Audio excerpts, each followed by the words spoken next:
Hey everyone, I'm on a mission to hit 1,000 subscribers, and I'd love your help to get there. If you're enjoying the content, do me a favor. Hit that subscribe button right now and join the family. There's a word going around inside the Cleveland Browns facility in Peoria, Ohio, and it isn't potential. It isn't promising. It isn't any of the carefully worded, diplomatically safe language that NFL organizations typically use when they're trying not to commit to anything. The word is aura, and when an NFL insider, a man whose entire professional reputation is built on accuracy, on saying exactly what people inside that building are telling him, looks directly into a camera and reports that members of the Cleveland Browns organization are using that specific word to describe a 22-year-old rookie quarterback, you don't scroll past that. You stop, you sit down, and you pay very close attention. Because that word didn't come from a fan account. It didn't come from Deion Sanders hyping his son on social media. It came from Cameron Wolfe of NFL Network, a credentialed reporter with direct access to the people who actually decide who plays and who doesn't in Cleveland. The people who influence depth charts, the people who call the plays, the people who have seen quarterbacks come and go their entire careers and have long since lost the ability to be easily impressed. And those people, the ones who matter most in this equation, are using the word aura to describe Shedeur Sanders. That doesn't happen by accident. That doesn't happen unless something real is going on. So let's get into it.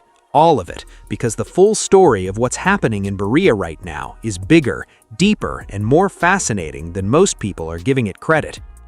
Before you can understand why that one word is shaking up the conversation around the Cleveland Browns, you need to understand exactly what kind of situation Shedeur Sanders walked into when he arrived in Cleveland, because it wasn't clean, it wasn't simple, and it wasn't the kind of environment where a young quarterback gets handed anything. On one side of this competition stands Deshaun Watson, a man who not long ago was considered one of the most gifted quarterbacks in the entire NFL, the kind of player teams rebuild franchises around, the kind of player you hand a fully guaranteed contract worth $250 million to because you're convinced he's your guy for the next decade. Cleveland did exactly that, and then everything fell apart. Watson suffered catastrophic injuries that cost him nearly 2 full seasons. The version of Watson that was lighting up defenses and making impossible throws from impossible angles hasn't been seen on a football field in a very long time.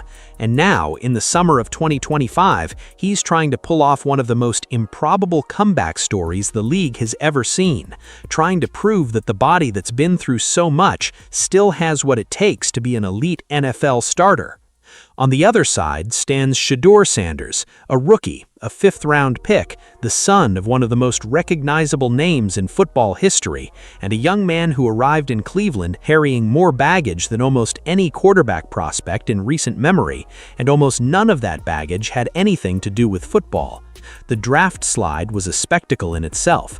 One by one, teams passed on him in a way that felt almost coordinated, dropping him from a projected top 5 pick all the way to the 5th round in one of the most dramatic falls the draft has ever produced. Then came the press conference fits, the social media circus, the debates about his car, his confidence, his attitude. Critics lined up to take their shots. Analysts questioned whether his college success at Colorado was real or whether it was manufactured by his father's system and inflated by the spectacle of the Deion Sanders brand. There were serious people with serious platforms asking out loud whether Shedeur Sanders was actually an NFL quarterback or just the most famous product of the most famous college football marketing operation in recent history. A lot of people wanted this kid to fail. That's just the honest truth. They had their arms folded and their minds made up, and they were waiting for the moment when the reality of the NFL would humble him in a way that social media never could. What they didn't count on is what's actually happening right now in Berea. Cameron Wolfe's report didn't arrive quietly. It hit the way real information hits when it's coming from the right source at the right time, with weight, with specificity, and with details that you can't dismiss or explain away. Wolf wasn't speculating. He wasn't offering his personal opinion about a player he liked. He was reporting what he was told directly by multiple members of the Cleveland Browns organization, people inside that building, about what they've been seeing from Shedeur Sanders during OTA sessions in early June. And what they've been seeing has impressed them. That's not a small thing. NFL organizations are not in the business of being easily impressed. These are environments built on skepticism, on evaluation, on cold and calculated assessments of whether a player can do the job at the highest level of professional football. When multiple people from within that organization are independently telling a reporter the same thing, that this young quarterback is making real progress and genuinely standing out, that's not noise, that's signal. Wolf went deeper than just the general impression, though. He got specific, and the specificity is what makes his reports so significant. The most important development that coaches and staff have observed, according to Wolf, is Shedeur's improvement in downfield processing. For anyone who watched him at Colorado or during his rookie year, you already know why that matters. One of the consistent criticisms leveled at Shedeur coming out of college, and one that showed up on tape during his rookie year, was a tendency to hold the football too long, to wait, to linger in the pocket beyond the point where the play needed to be executed. At the NFL level, that habit gets quarterbacks hurt. It leads to sacks, to negative plays, to the kind of chain-breaking situations that stall drives and swing games. It was a legitimate concern, not a manufactured one, not a media hit piece, a real observable issue on film. And the people inside the Cleveland Browns facility are telling Cameron Wolf that it's getting better, that Shedeur Sanders is seeing the field faster, that his processing speed, the mental computation that happens between the snap and the throw, has visibly improved during these OTA sessions. Todd Monken, the offensive coordinator and the most important voice in this entire evaluation, has apparently been working with him on exactly this, and it's showing.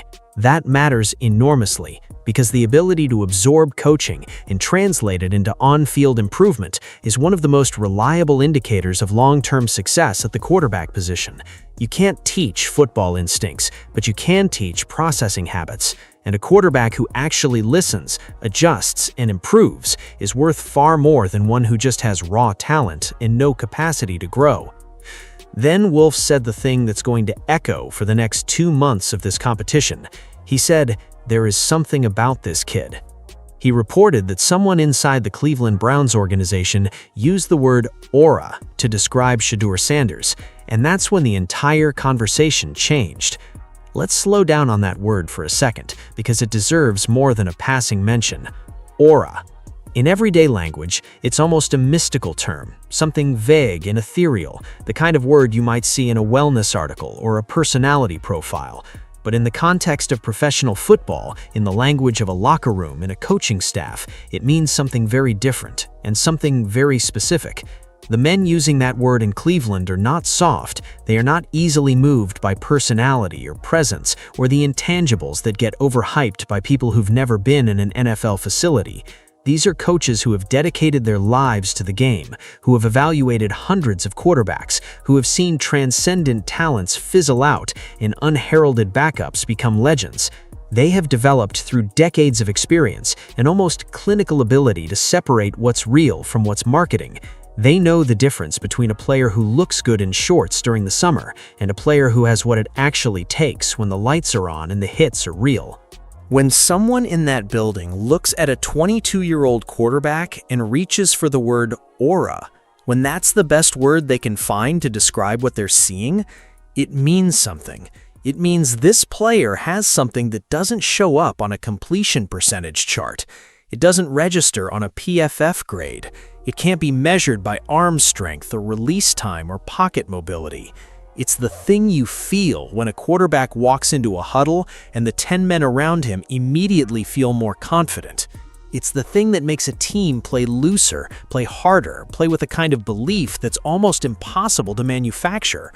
The guys who have it are separated from the guys who don't by this one invisible quality that everyone in football recognizes the moment they see it, even when they can't fully explain it.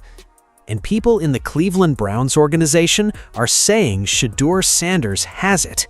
After just a few weeks of OTAs, At 22 years old, with all of the drama and the noise and the skepticism still swirling around him, they're looking at this kid and reaching for a word that most NFL veterans would never use casually, and the word they're landing on is aura.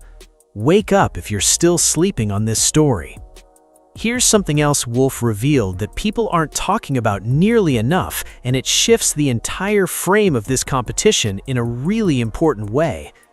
Early in the offseason, Todd Monken, the offensive coordinator, the play caller, the man whose opinion carries more weight in this quarterback decision than anyone else's, stated publicly that he wanted a decision made before training camp.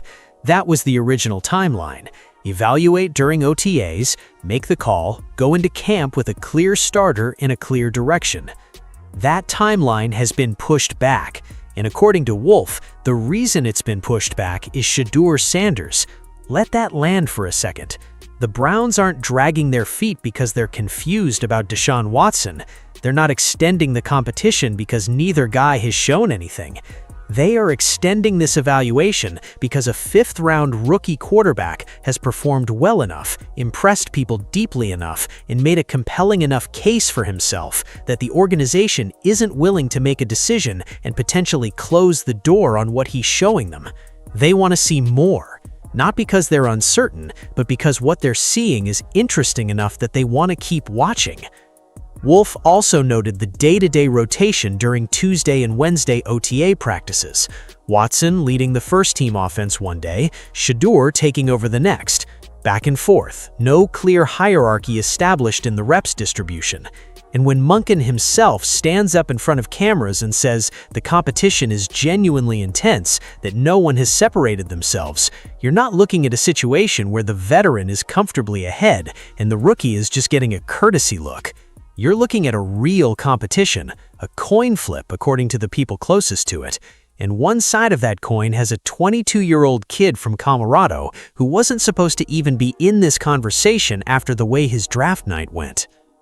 There's a side to the Shedeur Sanders story that doesn't show up in the OTA reports or the quarterback competition updates, and it's one of the most underreported elements of everything happening around this young man right now. Because football is played between the lines, but it's won in the relationships that exist around the game. In what Shedeur Sanders has been building in Cleveland, quietly, consistently, without making a big production of it, is exactly the kind of relational foundation that great quarterbacks build when they're serious about leading. The weekend before minicamp, Shedeur took part in the inaugural Cleveland for Christ event. This wasn't a team-organized PR initiative. This was an event put together by Browns players themselves, specifically many of the younger guys on the roster, as a genuine expression of who they are and what they care about. And Shedeur was there, not for 5 minutes to take a photo, not to hand off a check and disappear. He was present, he engaged, he took his time with people. And here's the thing about that. It shouldn't surprise anyone who has actually paid attention to who Shedeur Sanders is beyond the headlines, because this is not new behavior. This isn't a guy who suddenly discovered community engagement the moment he needed to win over a fan base. Shedeur Sanders has been this way since high school. He has been consistent in his faith, consistent in his giving, consistent in the way he shows up for people outside the spotlight. The willingness to be present, to give back, to make his values visible not through speeches, but through action, that's been part of who he is long before anyone was watching. Now, you might be wondering what any of this has to do with winning a quarterback competition. And the answer is everything. Everything. Because when young NFL players, professionals who have competed at every level, who have played with quarterbacks from every background and every program, choose to spend their weekend with you, that's a statement. When your teammates show up at a faith-based event on their day off, not because they were told to, but because they wanted to, that's a vote. And when a quarterback has the genuine trust and buy-in of the people around him, when teammates want to fight for him, when they smile a little differently when he takes the field, that energy is real. It moves from the sideline to the huddle to the play call. It shows up in the way receivers run their routes a little crisper. It shows up in the way offensive linemen fight a little harder to protect the pocket. None of that can be quantified. All of it matters. Isaiah Bond knows something about this. The wide receiver recently spoke about his relationship with Shedeur, and while his comments were measured and professional, they were revealing in the way that honest observations always are. Bond spent the offseason adding roughly 15 pounds of muscle, not the kind of physical commitment you make when you think your season is going to be average. That's the body transformation of a player who believes something big is coming and wants to be ready for it. He talked about his history with Shedeur, the shared college experience, the road traveled together before either of them put on a Browns uniform. That kind of foundation is real. It's not manufactured. You can't build it through a team bonding exercise or a playbook session. It comes from shared struggle, from knowing someone before the NFL money and the NFL pressure arrived. When Bond talks about his connection with Shedeur, you hear something organic in it, a chemistry that was already there before Cleveland, one that simply continued once they were reunited as teammates. Bond was also careful to acknowledge his connection with Deshaun Watson, which speaks to his professionalism. He's not drawing lines in the locker room or publicly picking a side. He's establishing himself as a player who can work with whoever is under center. But what comes through when he talks about Shedeur is something qualitatively different from professionalism. It's genuine, it's personal, and that kind of authentic chemistry between a quarterback and his receivers is one of the most valuable and least replicable assets in football. Routes become faster. Trust opens up throwing windows that don't technically exist on paper. When a receiver already knows where his quarterback's eyes go under pressure, when they've had 1,000 reps together, long before training camp officially starts, that's an advantage you can't coach into existence overnight. Let's talk about the tape for a minute, because none of this means anything if Shedeur Sanders can't actually play, and there's one specific play from his rookie season, one moment in one game that I keep coming back to whenever someone tries to tell me this kid isn't built for this level. Cleveland Browns versus Chicago Bears. It's not a play you'll find at the top of any highlight compilation. There's no stadium erupting touchdown, no 60-yard bomb that makes the crowd lose their minds. What happens in this play is quieter than that and considerably more telling.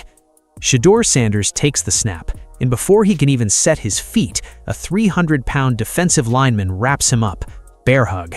The kind of grip that turns most plays into a sack, a loss of yards, an incomplete possession. A lot of quarterbacks, even experienced ones, check out at that point. They take the sack. They protect themselves. They live to fight on the next snap. Shedeur didn't do that. With a 300-pound man crushing his body, his eyes stayed downfield, his arm extended, and he completed a pass to Harold Fannin Jr. for a first down. Not a pretty throw, not a throw that ends up on social media, a functional, intelligent, resilient throw made under the most physically adverse conditions that a quarterback can face, and it moved the chains. That play cannot be taught. The ability to process coverage while your body is being compressed by an enormous human being is not a skill you develop in a film session. It's instinctive. It's the kind of thing that separates the quarterbacks who survive in this league from the ones who don't. And it's exactly the kind of play that makes coaches and veterans look at each other without saying a word, nod slightly, and think, okay, this kid is different. This kid sees the game in a way that most of them don't. That's what the word aura is reaching towards. That's the football reality underneath the intangible language. Cameron Wolfe wasn't here to crown anybody, and fairness requires acknowledging what he also said on the other side of his report. The tendency to hold the ball too long, the issue that showed up on Shedeur's college tape and reappeared during his rookie season, is a real problem. It's not a minor quirk. At the NFL level, quarterbacks who hold the ball too long don't just take sacks, they invite pressure packages, they give defensive coordinators a blueprint, and they create negative momentum at the worst possible times. Todd Monken knows this. He's been working on it directly. And the fact that people inside the building are specifically citing improvement in Shedeur's processing speed is significant, precisely because it's the one area where the criticism has been most legitimate. What matters about this detail isn't the flaw itself. Every quarterback has flaws. What matters is the response to it. A player who hears criticism, absorbs it, and actually changes is worth 10 players with a perfect profile who can't evolve. The people in that Browns facility are watching Shedeur take in the coaching and apply it on the field in real time. They're watching him improve in exactly the area where he was most vulnerable.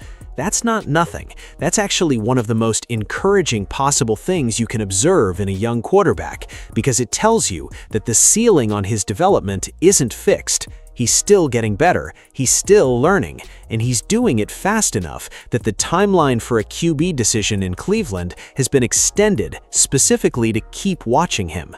As for Deshaun Watson, this is a fair and honest discussion, and Watson deserves to be included in it without dismissal.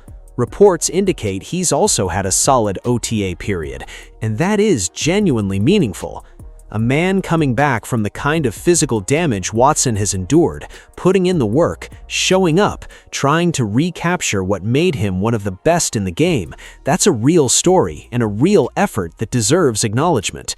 But the questions that surround Watson aren't about his dedication or his desire, they're about durability. They're about whether the body has enough left. They're about whether the version of Deshaun Watson who was capable of carrying a franchise still exists after everything it's been through. Those aren't character questions, they're football questions, and they're the questions that a Cleveland Browns organization with an eye toward competing in 2025 and beyond absolutely has to answer honestly. There's a financial and strategic dimension to this story that goes beyond the immediate competition, and Cameron Wolfe surfaced it at the end of his report in a way that reframes the entire stakes of what's happening in Berea right now. Wolfe noted that if one of these quarterbacks, Sanders or Watson, can step up and genuinely win this job in a convincing way, the Browns might not need to use a first-round pick on a quarterback in the 2027 draft. Think about what that means. NFL draft capital is currency. First-round picks are the lifeblood of franchise building. Teams that are forced to continually reach for quarterbacks in early rounds are teams that sacrifice the ability to build around that quarterback with the players he needs to succeed.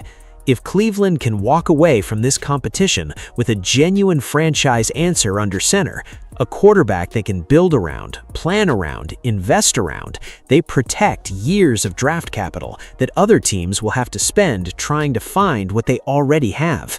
And here's the part that makes the whole thing almost cinematic. Shedeur Sanders was projected to go in the top 5 of the NFL draft. Teams spent months evaluating him.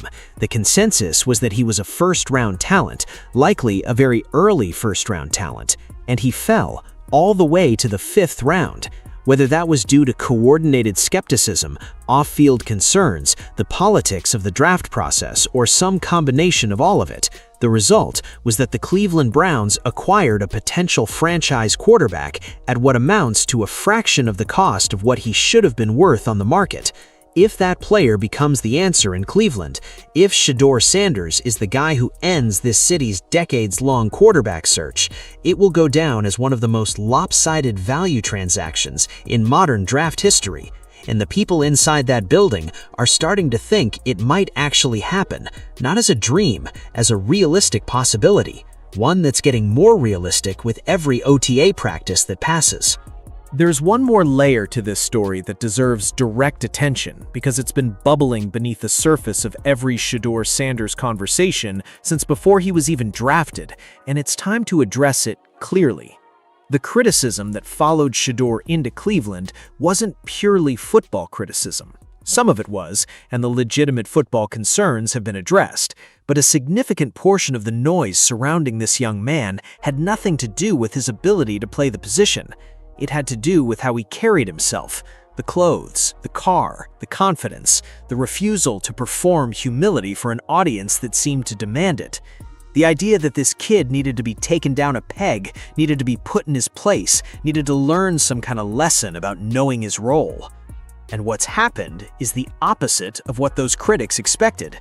Every quality that was supposed to make Shedeur Sanders radioactive, his confidence, his self-assurance, his absolute refusal to shrink in the face of criticism and doubt, turns out to be exactly what NFL coaches value in a quarterback.